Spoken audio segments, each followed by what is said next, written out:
Today I'm sharing fragrances I wore this week. Please stay tuned.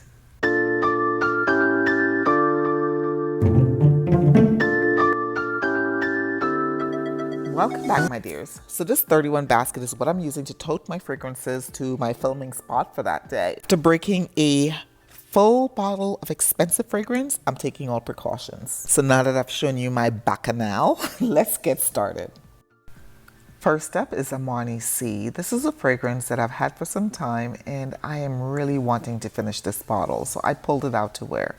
This particular bottle I have had for about 2 years, and in the last few months I've been using it basically to sleep. I have also worn this fragrance to work. I've worn Armani C on a date, to a formal event, to dinner. So in my opinion, it's a very transitional fragrance and I really enjoy wearing it. I just want to finish this bottle up. With top notes of sweet cassis leaf, the middle has rose and freesia, and the base is vanilla, patchouli, woody notes, and ambroxan. So it's a very comforting fragrance, as I mentioned before. If you have Armani C in your collection, you've tried it, let me know in the comments whether you like, love, or you really can't stand it. Next up is Maison Lancome's Magnolia Rosae. This is a floral, musky, powdery fragrance. Actually really like this fragrance, but I just haven't been wearing it. It's got rose, magnolia, and white musk.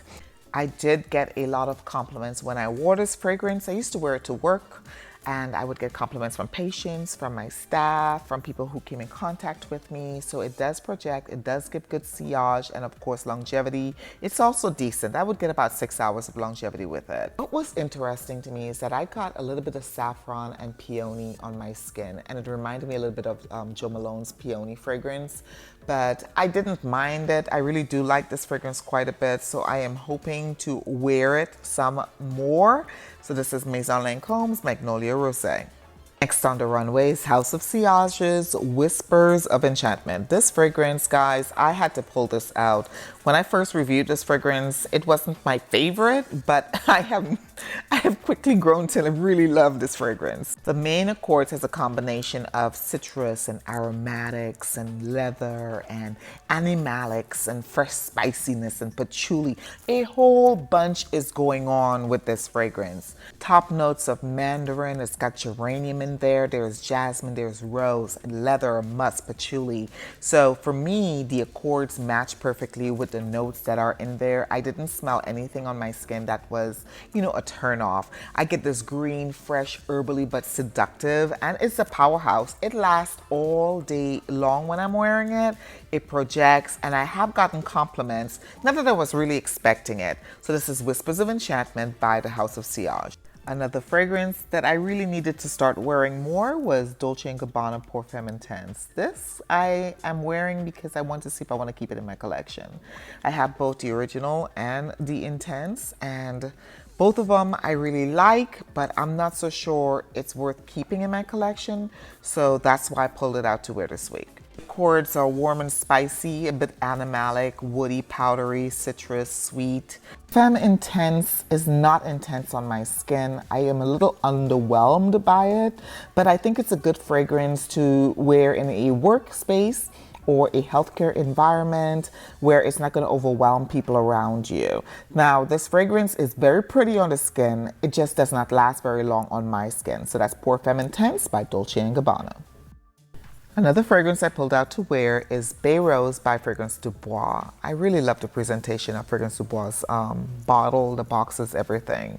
Anyways, I pulled this fragrance out because I have not worn it in some time, and I felt that I needed, again, to wear a fragrance to figure out if I want to keep it in my collection, because I am really focused on literally curating my collection to fragrances that I love and not things that I just like. Baie Rose is from Fragrance Dubois' Nature's Treasures line. It's the only fragrance that I have from their collection from that line.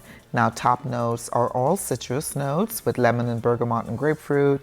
You've got pink pepper, ylang ylang, and jasmine in the middle. And then in the base, you've got iris and patchouli, vanilla, vetiver, and musk. This lasts on my skin all day long, but it's more of a skin scent. It's very light, and it's a scent that I think is very unisex. Baie Rose is earthy, it's grounded, it's spicy, and that patchouli pulls through but not too heavy. So I think that it would be an easy fragrance for somebody that's wanting something lighter and not too robust.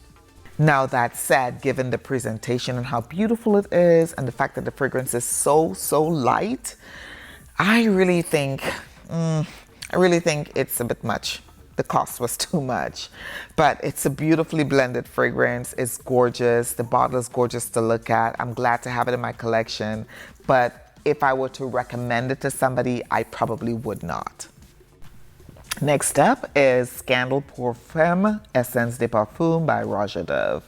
This is one of my favorite from this house. This is a white floral. It has very animalic vibes to it, but not grungy, dirty animalic. Really enjoy wearing this. It actually perks my mood up when I wear this fragrance. There is only one top note in Scandal Parfum Essence de Parfum, but there's a plethora of mid notes, and then the base notes, you've got 3: orris, musk, and sandalwood. Those base notes make the fragrance very warm, but it's still bright with the plethora of florals in the middle. It just works really well together. I find on my skin, Scandal Parfum Essence de Parfum is very bright. It is long lasting. For an Essence de Parfum it is. And not only that, but it projects. So if you get an opportunity, you gotta get your nose on this one. Next is Panah Luxe's Tuberose Vanille. I'm not gonna say a whole lot about this one, just that I really love it. I love this fragrance. I love having it in my collection, and I have a lot of fragrances, so I don't use it a lot, but I am wearing it this week. It's got beautiful accords of course, tuberose and animalic vibes and a little bit of greenness to it. Me, I find that the notes do pull through on my skin. The peach shows up a little later, but it shows up, and I like the way it smells.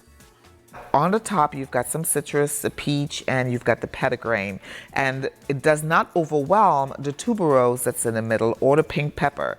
The combination of all the notes, like I mentioned before, is really beautiful. If you have not tried this fragrance, you've got to get your nose on Tuberose Vanille by Panah London. My next fragrance was Shanghai Lily from Tom Ford's Private Blend collection. I used this fragrance individually as well as layered it with Baie Rose from Fragrance Dubois. When I layered it, I found that it brought out the rose and the florals out of Baie Rose, made it project a little bit more for me on my skin. This is accords of woodiness and smokiness, so it's a very sexy fragrance, but I wore it during the day and I found it very easy and very pleasant. There are a plethora of notes in Shanghai Lily, but for me, I found that it was so well blended, it didn't seem like a combustion of confusion. Really enjoy this. I think this is one of the winners from Tom Ford's private collection, so this is Shanghai Lily. Reminder, September is Childhood Cancer Awareness Month. Please consider supporting by donating to my son's nonprofit, which raises funds for osteosarcoma bone cancer research. If you are a content creator, please consider doing my tag, which is upgrading your collection using gold bottles in support of this cause. Thank you in advance if you choose to do so. If you've tried any of these fragrances, leave me a comment and let me know how you feel about them. As always, make sure you like this video, subscribe to the channel, and share as well. Take care of yourself and each other, and I'll see you in the next one. Bye!